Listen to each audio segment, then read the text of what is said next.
Welcome to Follow Your Fire, a podcast on life, work, and purpose.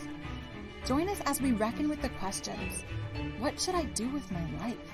Do I have a purpose? And if so, how the heck do I figure it out? We'll hear some real stories, get some real ideas about how to find purpose, and have as much fun as we can along the way. I'm Melissa Pinnell, life coach, purpose guide, and your host on this journey. I am so glad to have you along. Oh, hey guys, welcome to the first episode. So glad to have you here. We're about to meet the first guest. His name is Curtis Buzanski. It's a fun last name if you want to say it. Buzanski. Curtis is a therapist and addiction specialist. He knows a ton about trauma and how it relates to both addiction and mental health in general. He's an expert in his field. He actually trains other professionals in the mental health and addiction world. I've gone to some of these trainings. They're really cool. It's crazy how many of us as humans carry around the kind of trauma that you don't even realize you have because it's just so normal. And past trauma really affects you. Sometimes it just means it's a part of our makeup. Sometimes it leads to severe addiction and mental health disorders and real big life-altering stuff. So he'll describe that in the interview. I'm lucky enough to call Curtis a friend and mentor who has sat with me multiple times in my own academic and professional path and just discussed direction and options and who to trust and who to be wary of.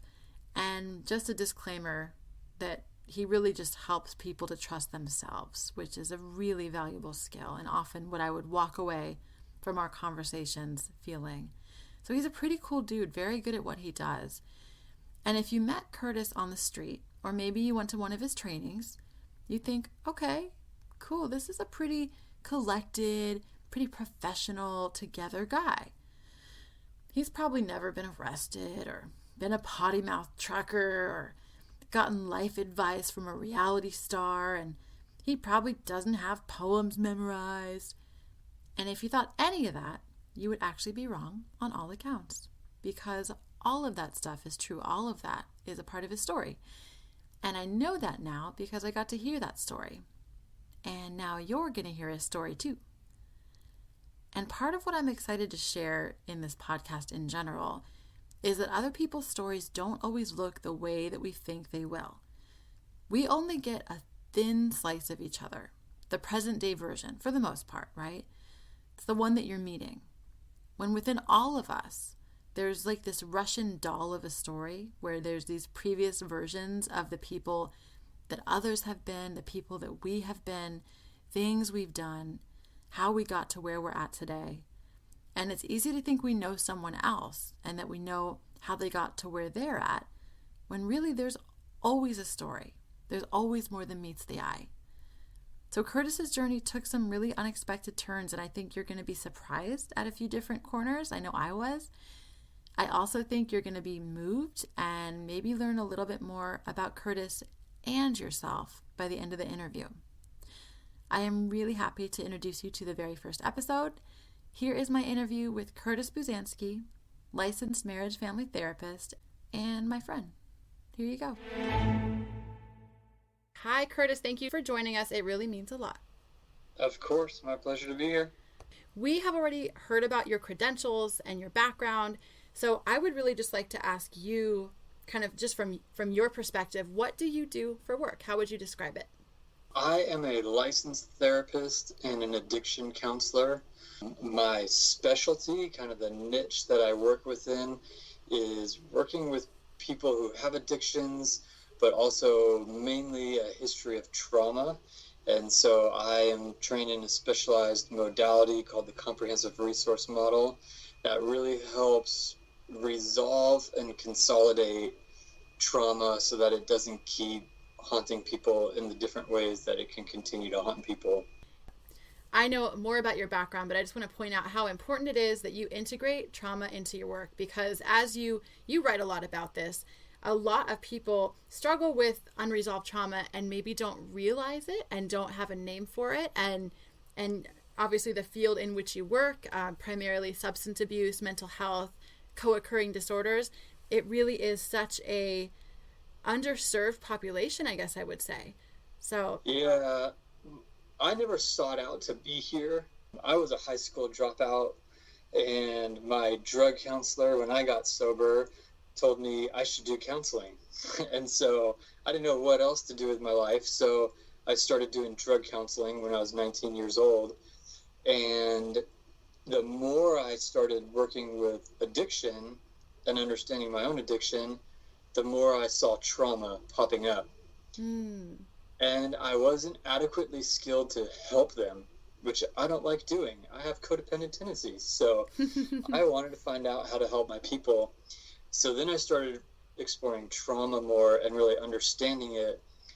And the more I researched and understood trauma, the more I realized how prevalent it is in society in general, not just in the addiction population, but understanding that there's shock trauma that's overt and shocking, and then there's covert, unintentional relational trauma that's very subtle, but just as impacting. And I think both of them are extremely prevalent in our society. I mean, there's a lot of talk right now going on about the epidemic of feeling alone in a crowd. That is an epidemic right now.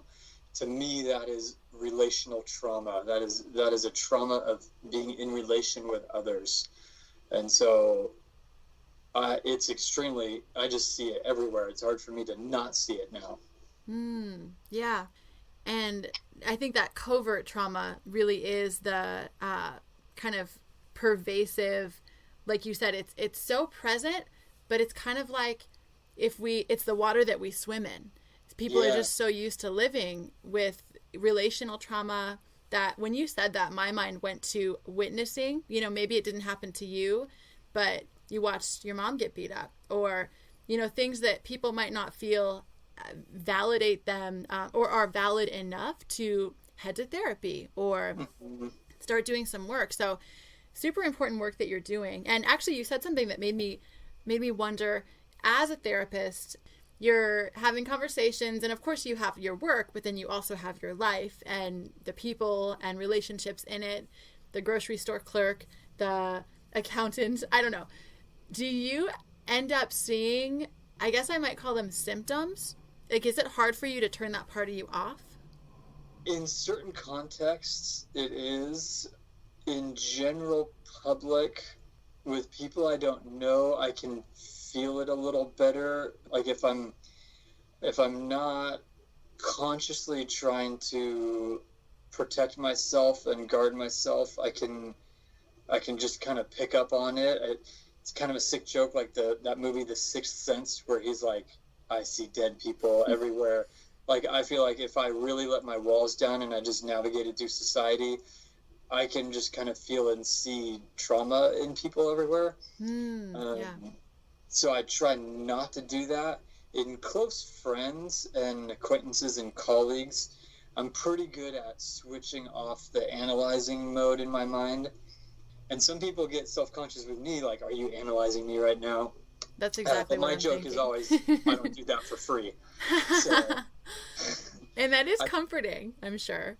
Yeah, so I try to turn it off, but it's hard sometimes, because sometimes people will say something that they don't really know the magnitude of what they just said, but I understand the magnitude of what they just said, and it can kind of linger with me for a little bit. Yeah. So I think that's another interesting part of what you do, because you work with people, because you, I'm sure, have tools to be a witness and hold space for some pretty big things, both, tellings, emotions, that you have honed, it sounds like, an ability in a compassionate way to put up some guards. Can you tell me more about that? Yeah. So our brain and body has a magnificent ability to heal itself, and that's what I'm facilitating is people helping heal themselves. But if I'm not well and healthy myself, then it's going to spill over into the work that I do, my marriage, my relationships, my friendships, and all that. So Self-care got very important for me. One, because I was overworking myself and seeing upwards to 35 clients a week, which is far and above the average therapist. Yeah. 5 days a week, working with heavy stuff, Yeah. not taking care of myself. And I got hit with an autoimmune disorder, a low thyroid, all sorts of health issues that really forced me to take care of me first.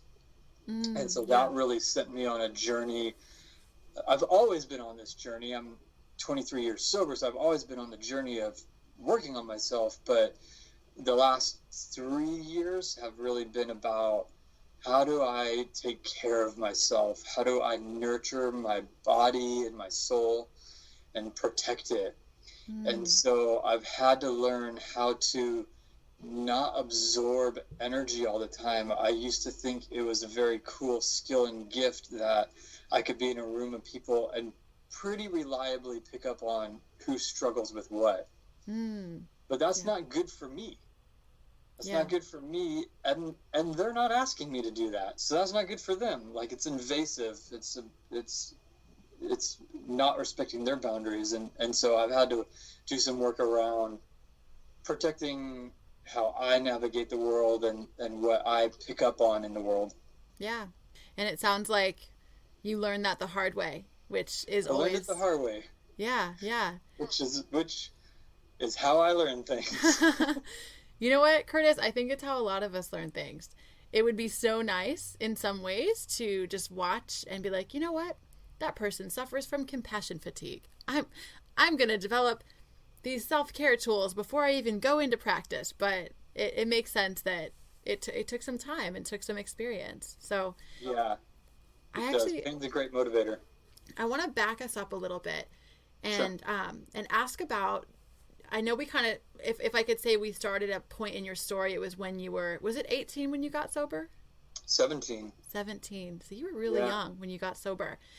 So I actually want to go back further than that and try and zoom with me here. We're going back to little kid Curtis, and he is in like 3rd grade, and everyone's making these poster boards, and one of the questions is like, what do you want to be when you grow up? Do you remember what that little boy wanted to be when he growed up? Yeah. When I wanted to grow up, I was all about astronaut, firefighter, doctor, probably military was in there as a boy. I had an odd obsession with guns as a child. Those probably would have been my main ones at that age, I would think. It's interesting because when you're describing those, they kind of sound like we're around the same age. And I don't know if kids' books are still like this, but they're kind of like the professions you see in the books. Like, these are the things you can be.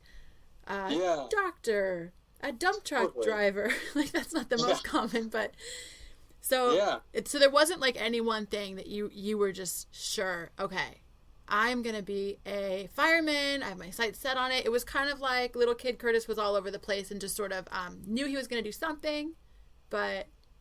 I would say I always had a fascination with space. So astronaut was probably one I lingered on the most. My parents designed my ceiling as a child with an actual map of the stars, the winter sky, and there were holes that they meticulously filled in with glow-in-the-dark paint. Oh my gosh. So at night my ceiling looked like the winter sky. Now, sorry, let me ask you, did you say that was accurate? Like, they actually had constellations in the right place? Yeah. And wow, yep. I'm gonna need to interview your parents after this. That is so interesting. That would be an interesting interview for sure. Yeah.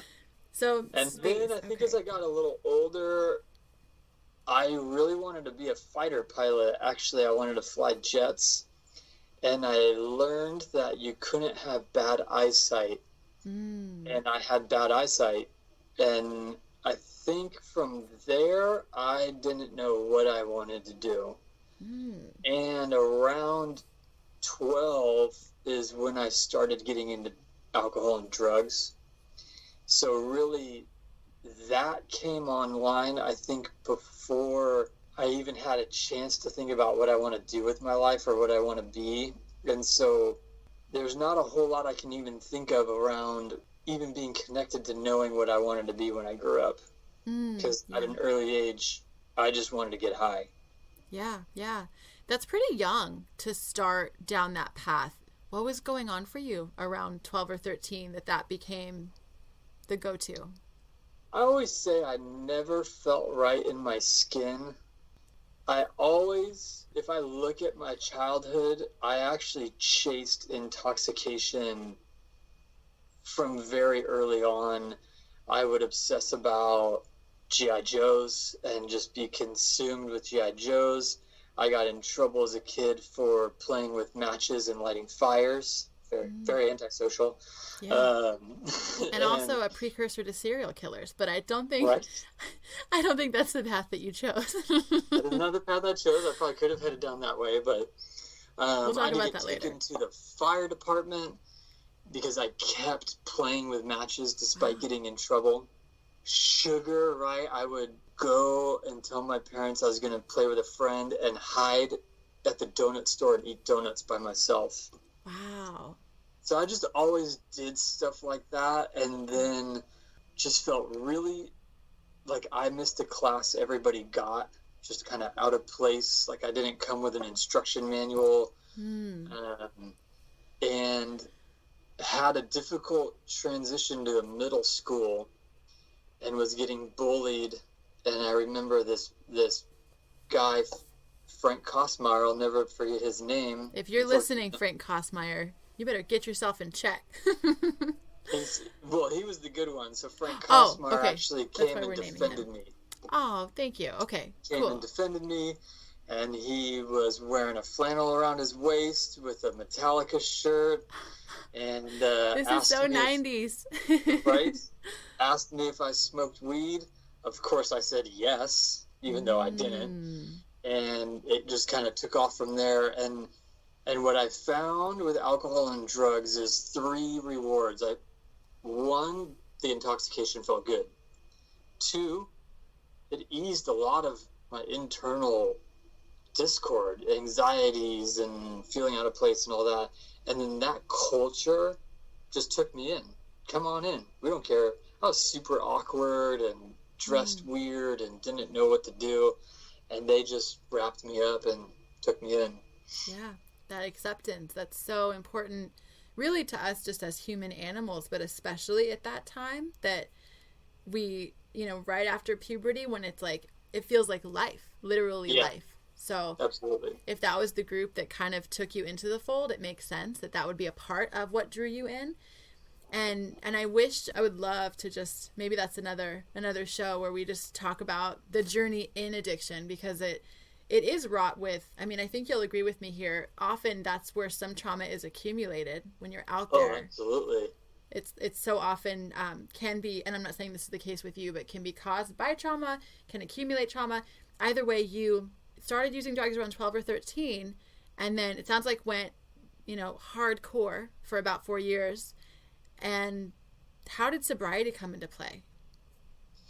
It went full on right away, absolutely. So I got suspended from that middle school. I went full in right away. So my parents tried to move me to a private school, thinking I just needed to get away from the bad people.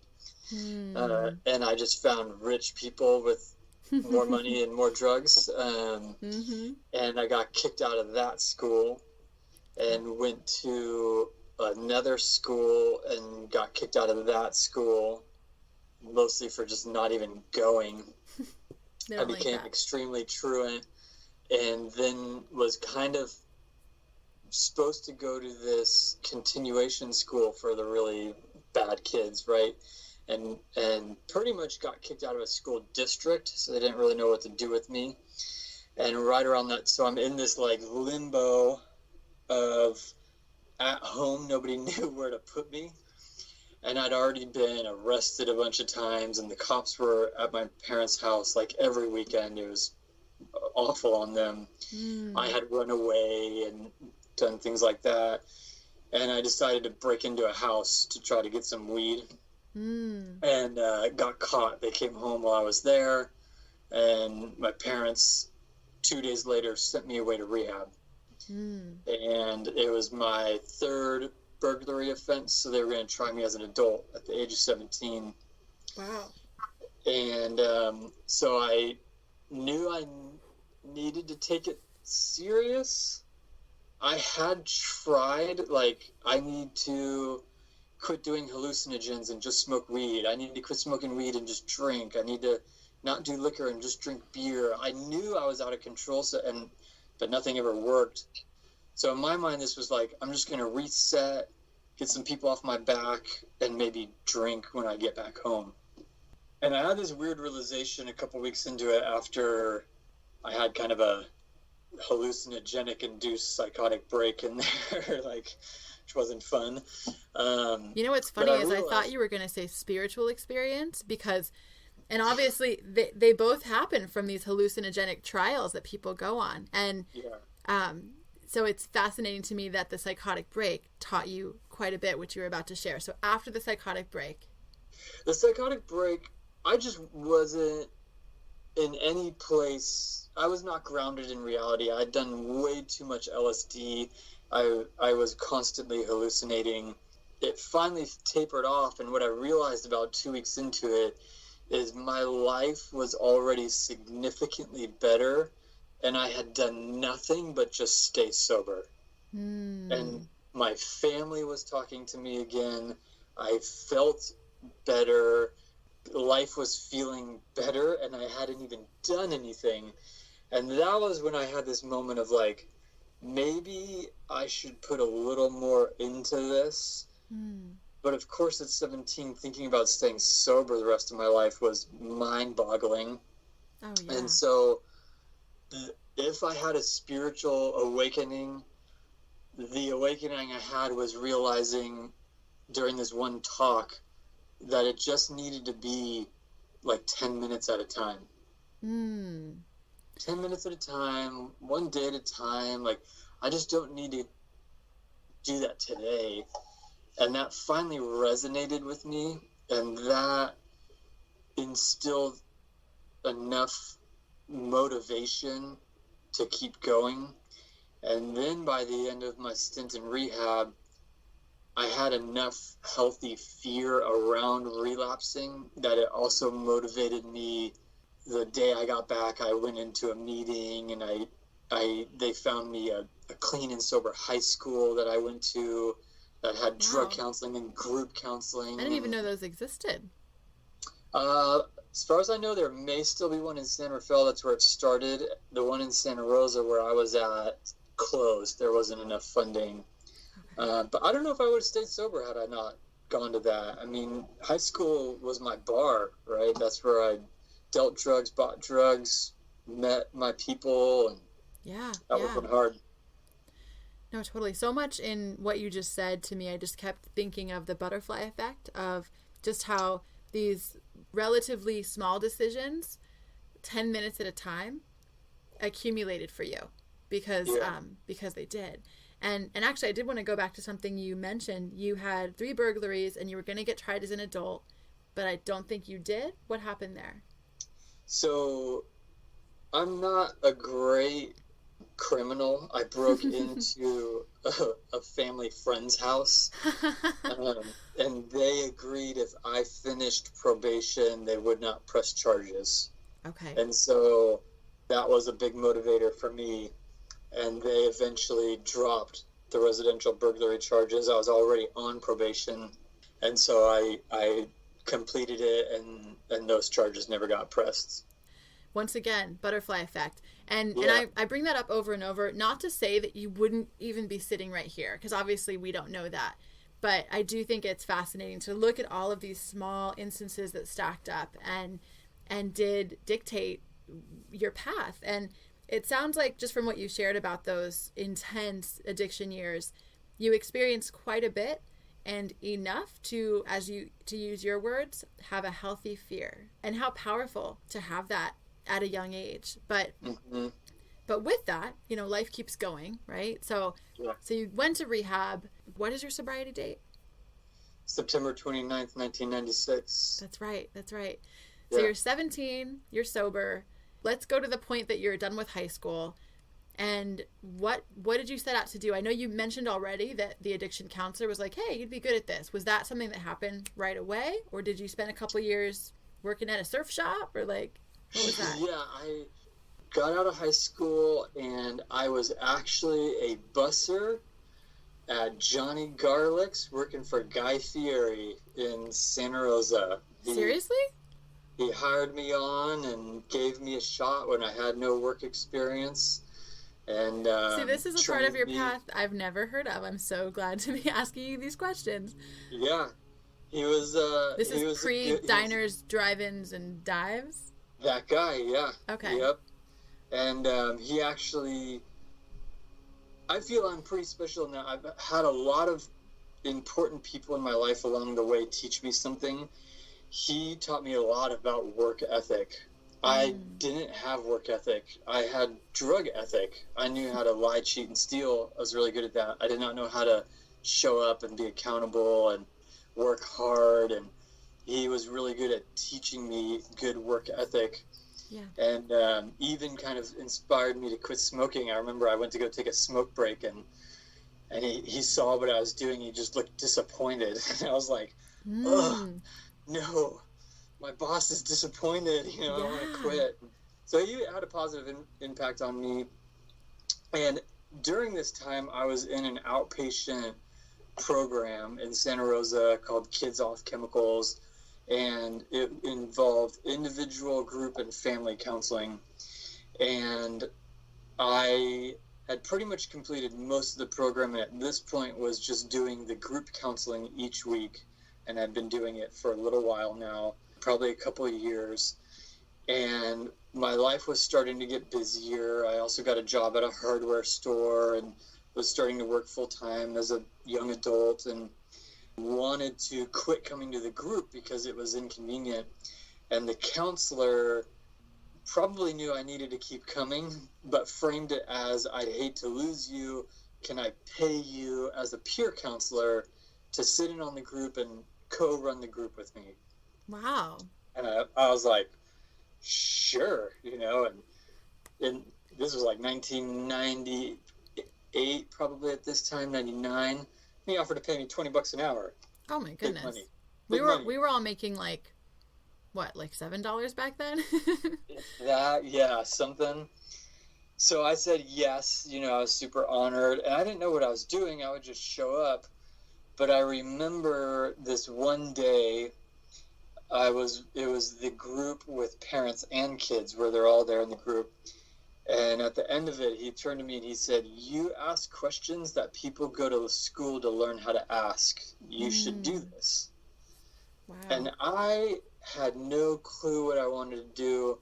School was always super difficult for me. I am not a naturally good student. I knew I should be continuing school. So at the time I was at the junior college, just taking general ed and barely passing. And so I started taking some psychology classes, and those I always got A's in.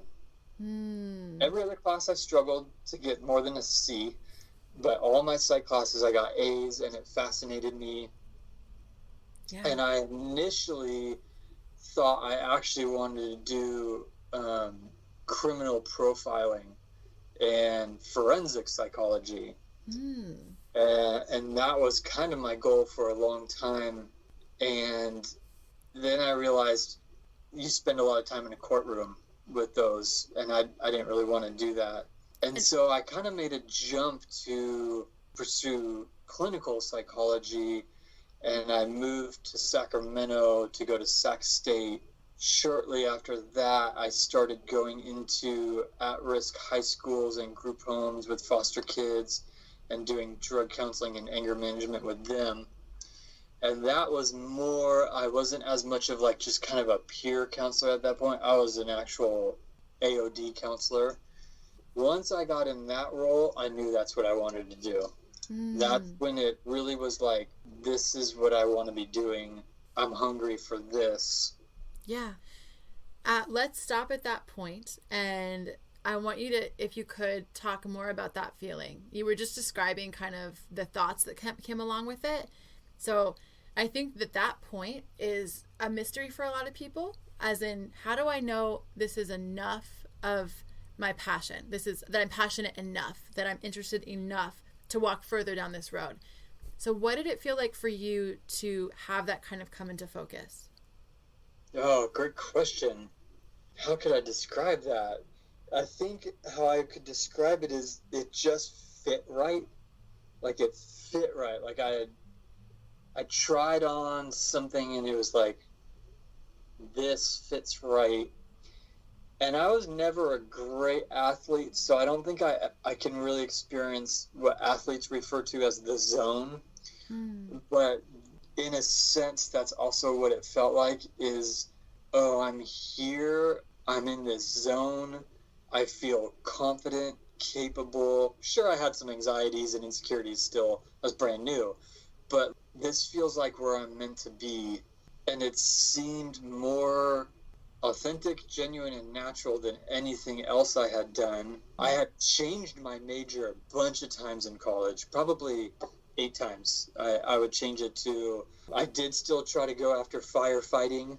And then I was like, I got a bad knee and asthma. Like, I'm not going to be a firefighter. Let's give that up. And then I would get caught up in wanting to be super rich, so I would get into business. And none of those classes intrigued me. And every time I would come back to psychology, and it just captured my attention. I got good grades. It fascinated me. And then once I started really being hands-on in the field, it just felt like I'm good at this. Yeah, I'm glad you took a little bit to reflect on that, because I do think that it can be mysterious, but as you describe it, it's almost like this recognition is kind of what I'm hearing. You talked about fitting, and I pictured like a puzzle piece, just fitting together. But if you've never seen the other part of this piece, you don't necessarily recognize it right away. So it sounds like it took a little bit of time. It did take time. Like getting there, you mean? Or once I even got there, it took time to feel right? Yeah. Well, just from my understanding, at this point in your journey, you've changed majors, you're done with Sac State. Are we going to go to when you've actually started working, or are you still doing, because I know actually in your profession, maybe we should talk about, there's the degree that you get, and then there's the hours that go alongside it. And I don't know if we've defined if we're at your undergrad or graduate, so let's dive into that. What part of college are you at? Yeah, so I'm still at Sac State.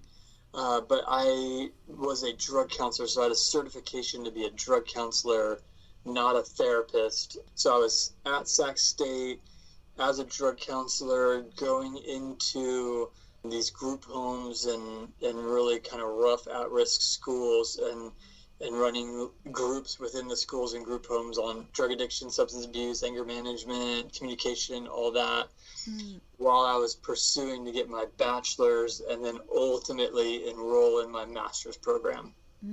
Okay. And in that trajectory, with the bachelor's and the certifications that you acquired in order to do that kind of drug counseling, did you feel clearer and clearer, or did you just continue walking down the path to more and more, I guess you could call it, expertise? Because I assume the more academically wise you got, also the more knowledge you accumulated. The knowledge did not solidify it for me, actually. I guess there is a chunk of time I left out. Before I started doing drug counseling in those group homes, I was actually taking classes and driving a flatbed truck hauling steel and lumber around. So I was kind of this truck driver, working with people who swear all day and cuss at each other and put each other down.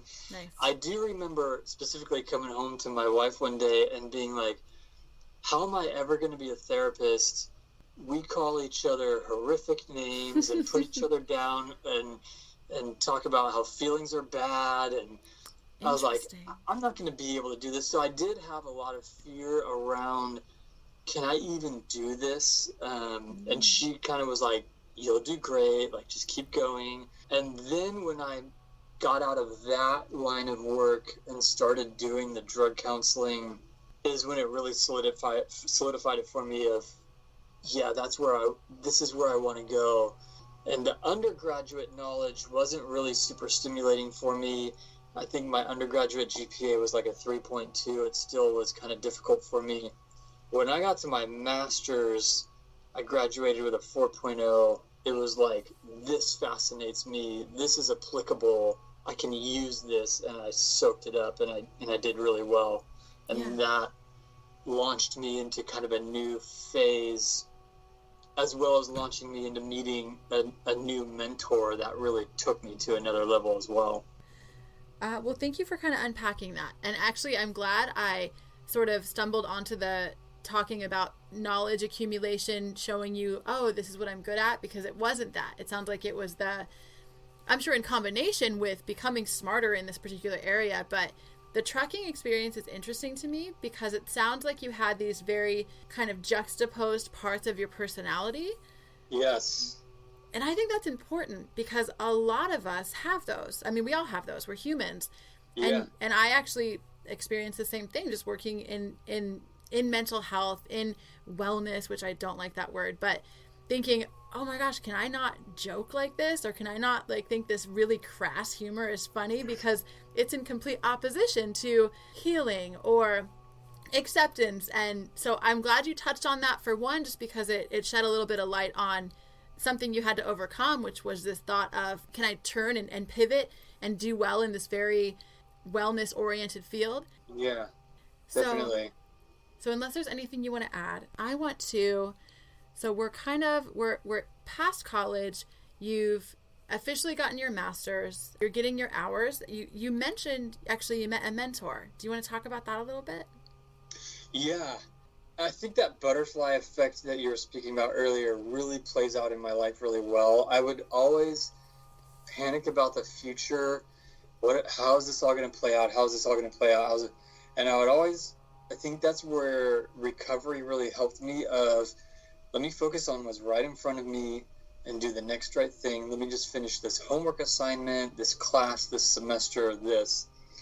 And I remember when I came out to Sacramento, the counselor who hired me, I asked him, who should I work for out here? And he told me about this guy, John Daly, and said, John Daly's the man. He's who you want to connect with. I looked him up. I knew I didn't have the credentials to work for him. It was kind of above where I was at, but I kind of put his name in the back of my head of like, I want to work for John Daly one day.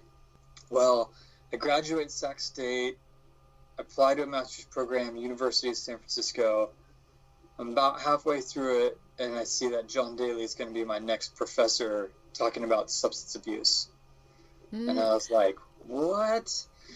And I had no idea he was a professor there.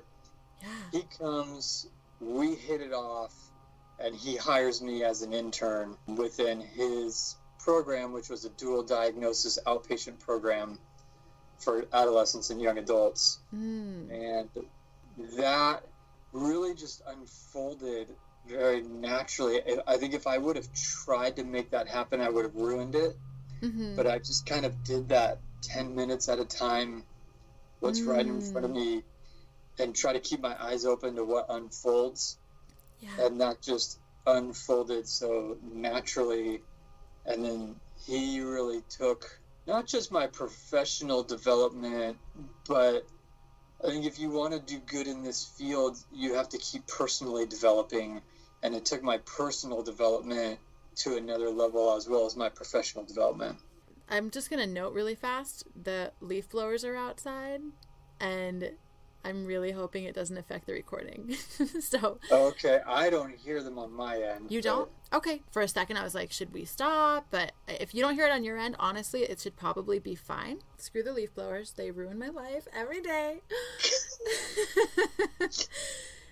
So the baby's sleeping. I know. So you meet John Daly. I think that's really, once again, bringing up that small decisions, the butterfly effect alongside small decisions, and sort of just allowing things to unfold in front of you. I also think it's important to point out how helpful it can be to have a mentor, because I think in this day, it's something we know what it is. Most people know, if you ask them to define it, what a mentor is. But I don't actually know many people who have one. And I think it can be enormously helpful on our path. So can you talk a little bit about what having a mentor meant for you in your path? Gosh, yeah, that's a great question. It's interesting when you read about the research around resiliency and why do some people thrive and some people struggle. Resiliency has a huge issue to do with it. And what they found is there's two variables that really help people become resilient. One is the taking the risk to ask for help. And then they've also found those people elicit in others the desire to help them. Interesting. Naturally. Whereas I'm sure we've all met those people that more elicit the desire to create space from them. Those people really struggle hard because they don't find themselves with mentors around them. So I think I've been really fortunate that I've ended up with these people in my life. Even the boss who I worked for when I was driving the truck was very much about business ethics and being a good person in the world and treating employees and people right, and made great financial decisions. And I could always speak to him about, how would you invest this? What do you think I should do with this phase of my life? And I think the importance of having a mentor is absolutely when I'm trying to just take the next step, but it gets dark and I don't know what is the next step. Mentors can really help be that comforting force of like, you're on the right path, or here's the direction to head, as well as, and it may not always feel good, but exposing, hey, here's what you still have to work on. I remember Guy Fieri pulling me aside and going, Curtis, you're lazy. Like, I see how you're rolling that hose up and it's half-assed. And I was like, I am lazy. Oh my God. I don't want to work hard. And I've had, another, John Daly pulled me aside and was like, you have more work to do of your own. Like, you need to go back to therapy. And that didn't feel great. At that point, I was many years sober, had done counseling, done a bunch of stuff. Yeah. But I heard it and got back. And so I think, mentors don't just help us and teach us about what we should do or how to get better in a specific skill set, but also how do we improve as humans? And people in the world, and as a person in the world, how do I show up, not just as a therapist, but as a customer in a grocery store, and as a customer shopping during the holidays. And I never know who might end up being my client, and if I'm walking through the world bad, and then that person ends up in my office and had a bad experience with me, that's not helpful. Yeah. So I think mentors have taught me a lot about that too, of like always growing and developing ourselves. I'm really glad you shed light on a mentor isn't just someone who is ahead of you on the path saying, come on, you can do it. You're doing great. Here's what I did. Because that's actually what is on the forefront of my mind when I think of mentorship.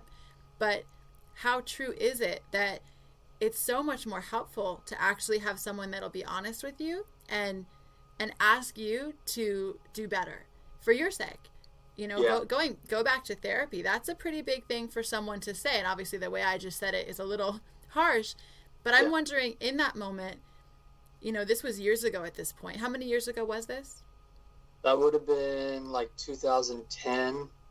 So like when he said that. Yeah, 9 years ago.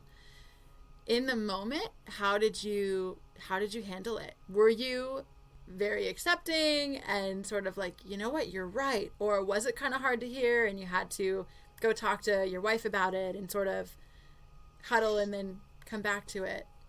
I kind of had a realization already of like, oh wow, I think I have more work to do, but I kind of didn't want to and kind of didn't want to fully accept it and was in a little bit of denial about it, and I was bouncing it off him.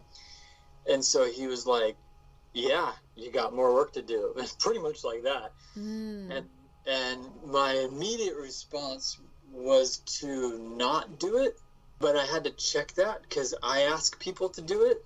So why am I not willing to do it? Yeah. And I've always wanted, of all the trauma modalities I'm trained in, I've always done them on myself first. I won't ask my clients to do anything I haven't done myself. So I had to look at, like, why do I not want to do this?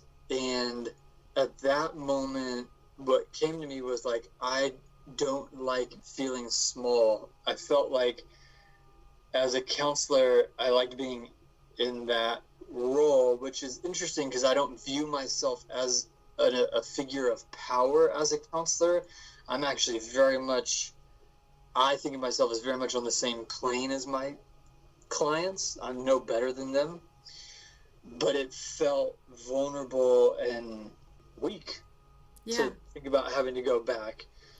And once I realized that, I realized like how irrational that was, and how much it conflicted with, I don't have that same view of who I work with. Why do I have that view of myself? And so then I was able to just kind of get back in and go back there. Yeah.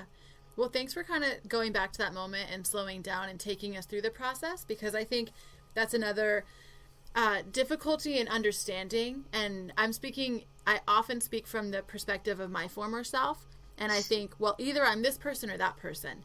Either I'm someone who can accept criticism and I'm just loving and all into self-work and I never curse, or I'm someone who, my ego gets inflamed if someone tells me I have work to do. And, the whole crass jokes thing.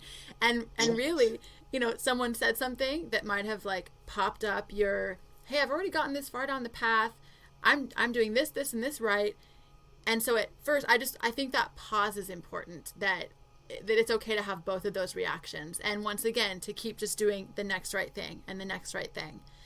So you said something a couple minutes ago about showing up as a person in the world, how, there's who you want to be professionally, and then there's just your life, right? The way you go through the world, how you treat the grocery store clerk, how you treat your relationships. And I want to kind of hone in here, because I think this is kind of where, I told you we're really trying to stay a little bit focused on purpose, and how does your purpose in this world, inform your work and also other areas of your life. So if I could make this a question, it would be, how do you feel purpose in your work as it currently is? That's a great question. How would I word it?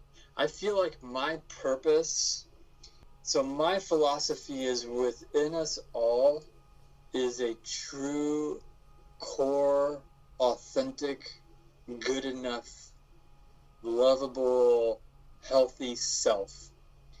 And over the years, it gets dinged up, roots grow over it, scars, layers, protective walls, and we adapt all of these inaccurate ways of viewing ourselves and the world. I feel like my purpose is to help people get in touch with their true, authentic self and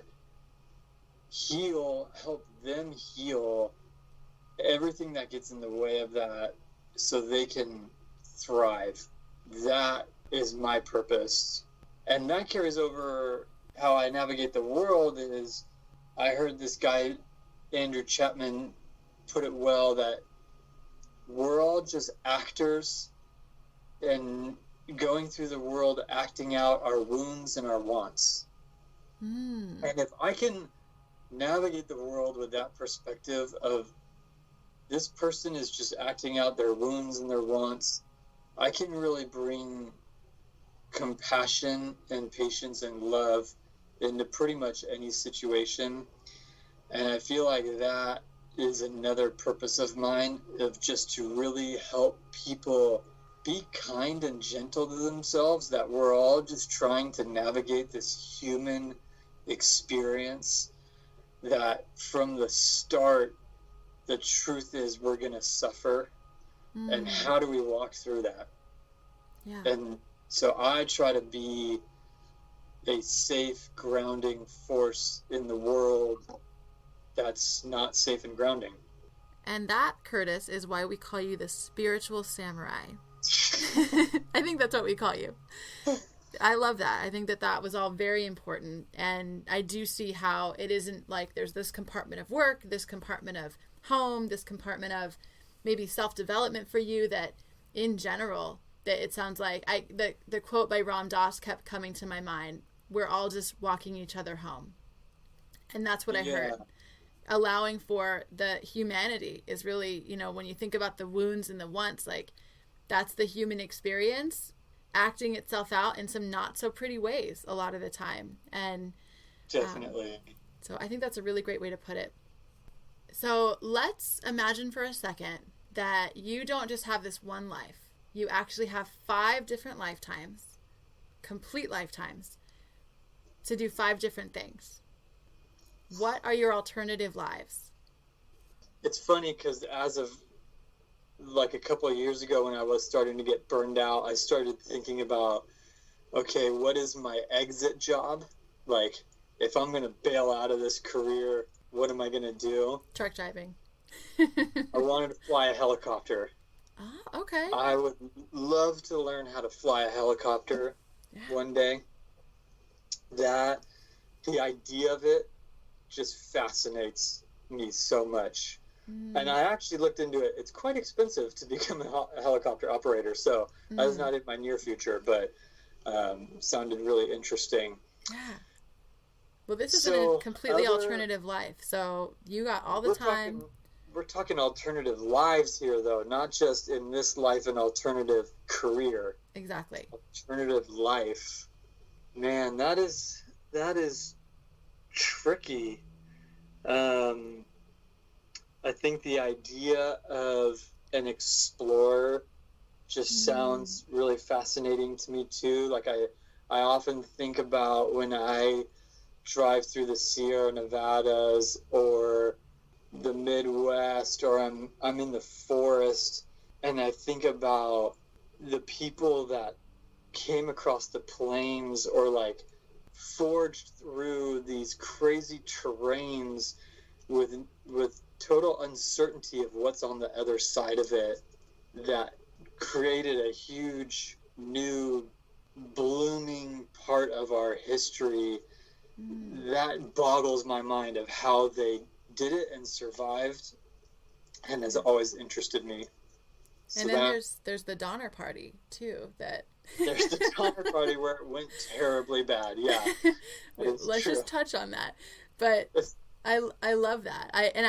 My mind is also going to, you know, how many ways metaphorically we can do that exact same thing, that exploring mentality, I guess, in terms of like new frontiers, but these are alternative lives. So just even being in the actual nature setting or environmental space, I guess, you'll start to kind of daydream about what that could be like.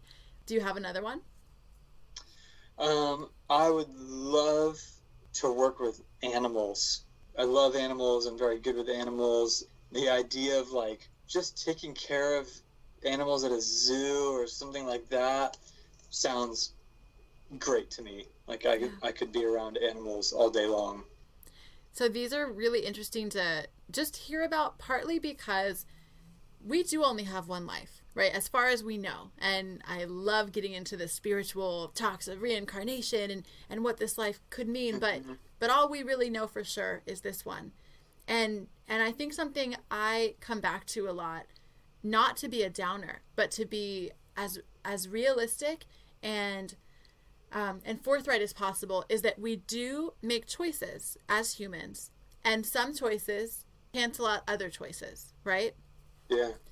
A big choice I recently made, for example, was to have a daughter. That was a big one that was, all right, with that choice, for better and for worse, cancels out some other stuff.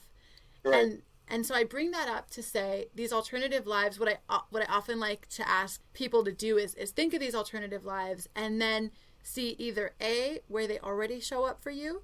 For example, you already told us when you're driving in the mountains, you're kind of in that explorer mentality. That's a part of your life today, is this sort of, part of your psyche.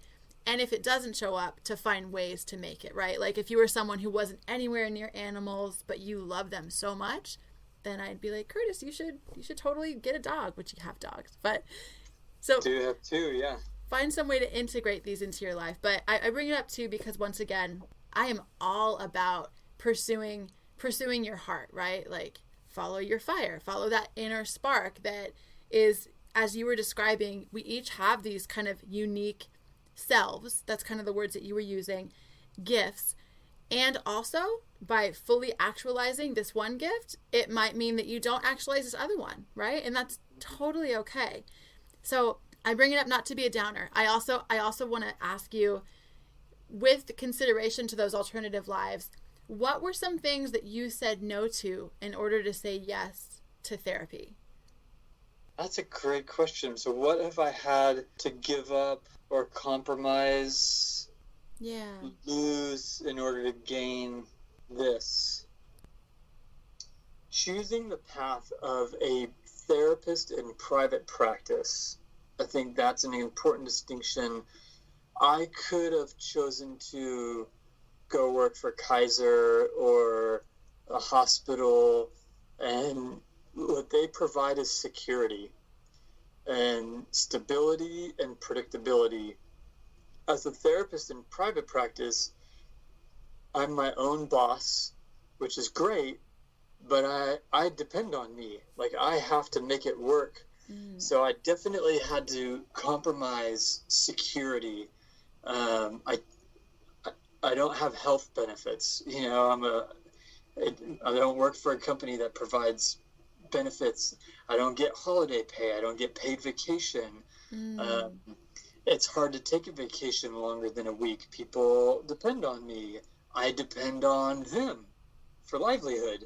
And so that is probably one huge thing I had to give up. I'm not rich.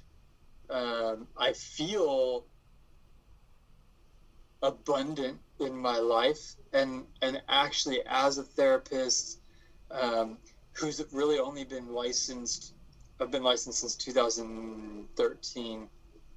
13. Relatively short amount of time, actually, in my opinion. I'm quite successful, and so I'm not rich, but I do very well. And I always tell people, I think if we can find what we love, strive to be the best at it, and just treat people well, we'll be successful. And so I'm not super rich or wealthy, but I'm very comfortable. I work 4 days a week. I work part-time. I work 28 hours a week. And I make full-time pay. So I'm pretty blessed with that. Do I hear of people who make $1.5 million a year? Yeah, I have clients who make that much money, more even, have these huge houses, have multiple houses. Does it sound great? Absolutely. Sounds great sometimes. It comes with its own stressors. So I think that's one thing I've probably given up is that pursuit of just extreme wealth. But it's not as much of an interest to me anymore. The bigger one would probably be that, like, safety, security, and predictability. But I think it also helped me thrive. I was talking to another therapist today who just launched their private practice, and they thought they made the bad decision by just kind of going all in. And I said, no, you got to go all in. It keeps you scared to keep going and make it work. So while there was a lot of fear and uncertainty around, can I make this business work? It also gave me the fire and the passion to fight for it to work.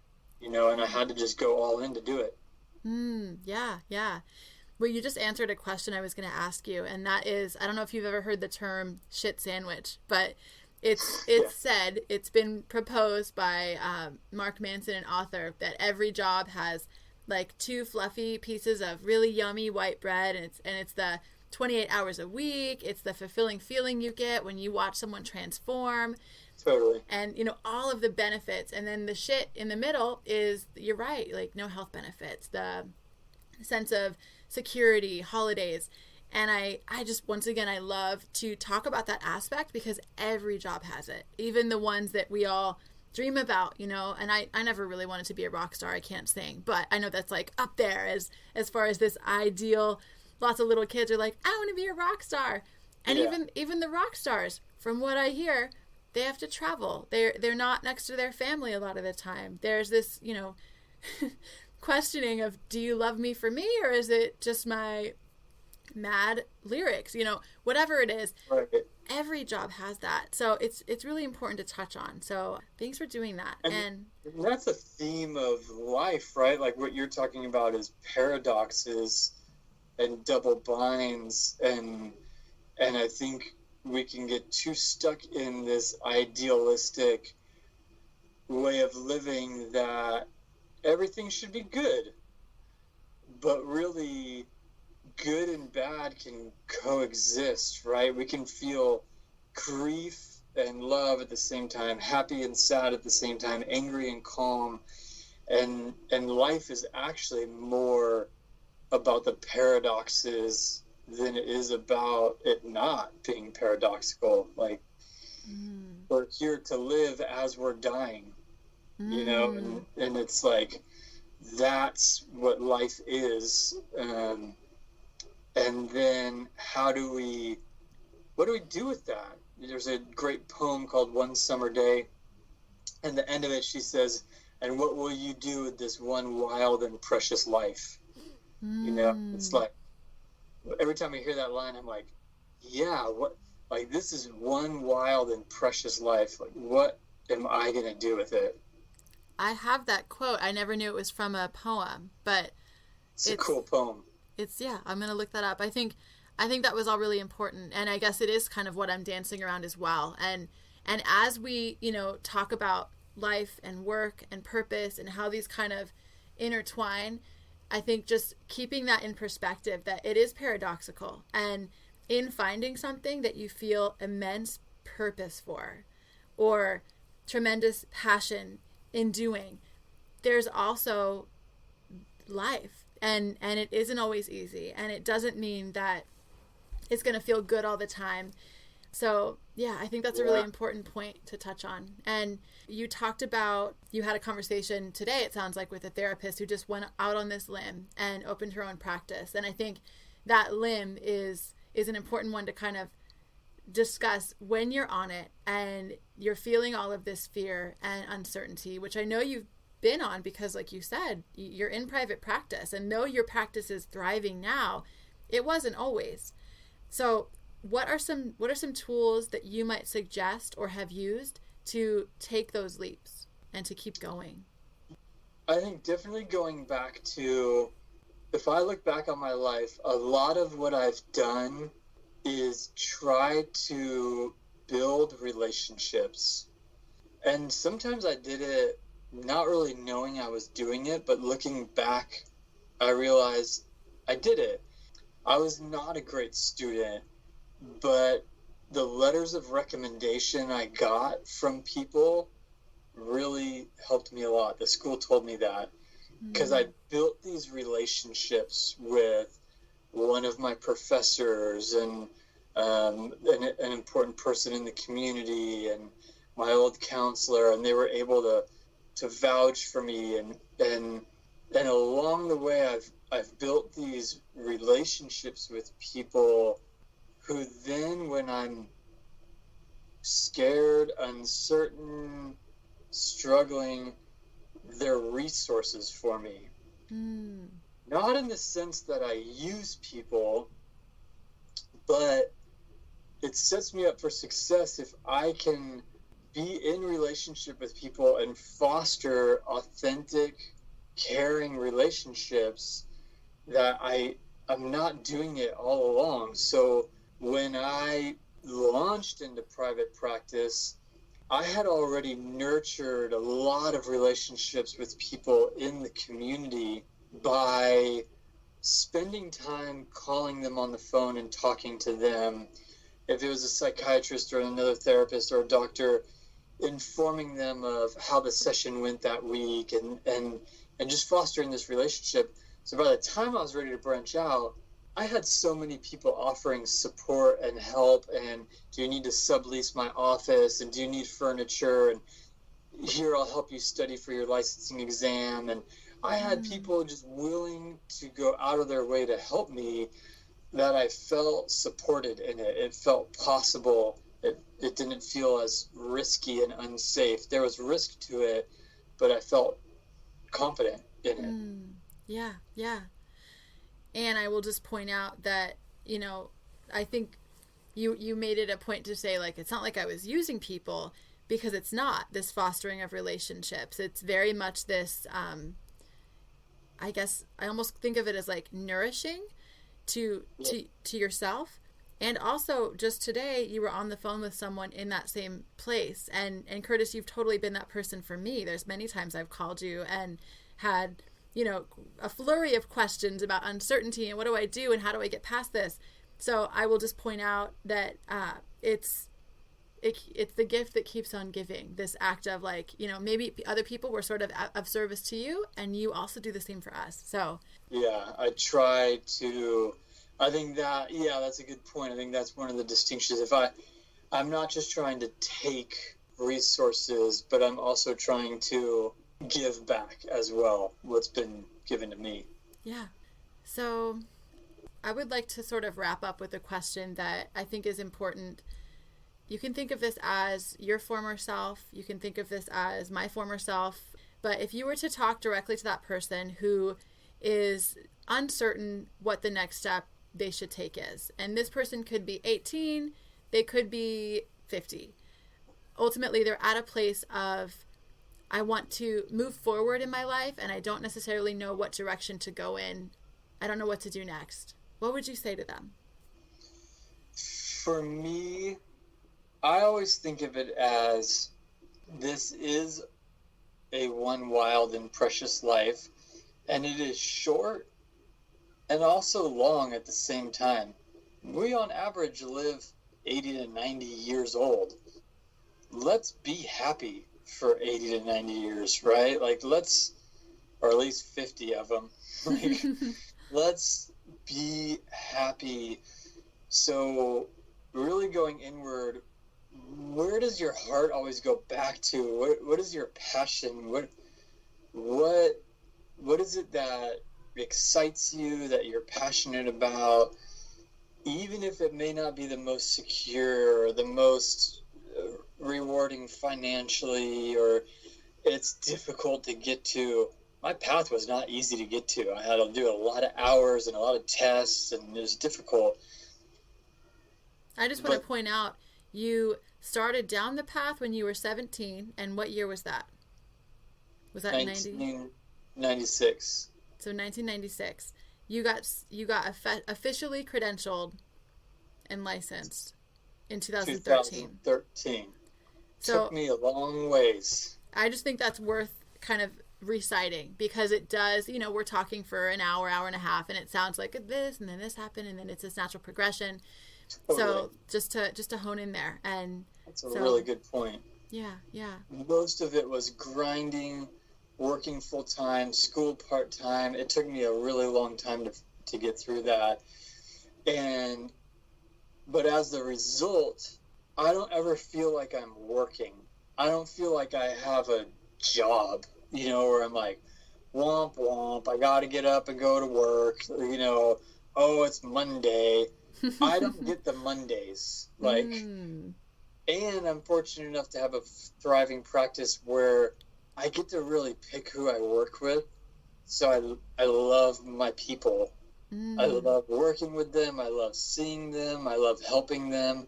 I get excited to work. Sure, I get tired at the end of the day sometimes, and some days are easier than others, but it rejuvenates me. I love what I do. And I always say, I think if we can find what we love and really just try to be the best at it and treat people kind along the way, we'll do okay. Like we'll be okay. Yeah. All of the risks that make us want to do something else will be okay. And what will you do with your one wild and precious life? Nice. Yes. I think that was a really great place to end. Thank you so much for taking the time to share your wisdom and your experience and challenges, all of it, because I think all of it's really important. So, of course, my pleasure. Absolutely. I think you got a cool thing going on here. If you liked what you heard today, please pass this podcast along to someone you know who would benefit. It would also be awesome if you would subscribe, rate, and review this podcast. It's how we attract new guests, reach more people, and ultimately change the world. I mean, imagine what kind of world we'd live in if everyone was doing something they actually wanted to do with their life. Speaking of which, if you want help finding purpose or figuring out what the heck to do with your life, hit me up. It's what I do as a coach. Introduce you to your highest, clearest, and most badass, brave self. I promise that's the version of you the world most needs. If you're interested in coaching, would like to join my email list, or if you know someone who would be a great guest on this podcast, shoot me an email at followyourfire@gmail.com. That's followyourfire@gmail.com. Until next time, follow those fires, my peaches.